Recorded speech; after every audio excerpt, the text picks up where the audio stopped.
partikula batek mugimenduan, eremu batean sartzerakoan jasaten duen indarraren ondorioarekin bukatzeko, aurreko azalpenetan ikusi dugu abiadura planoan zegoela. Eta orduan planoan zirkunferentzia bat egiten zuen.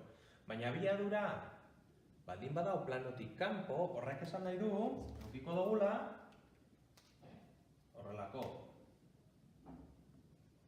abiadura bat baldin badugu, planora eroaten badugu, parte bat eta bestea uzten badugu, planoan uzten badugu, hor planoan buelta bat emango dugu. Baina planotik kanpo, beste ardatzean edukiko dugu abiaduraren konponente bat. Eta zer ateratzen zaigu buelta bat eman ostean goruntza baldin bagoaz? Edo beruntza? Buelta bat ematen dut eta abiadura batek eroaten badit beruntza edo goruntza, egidura helikoidal bat edukiko dut. Bat, bi, hiru, lau, bai?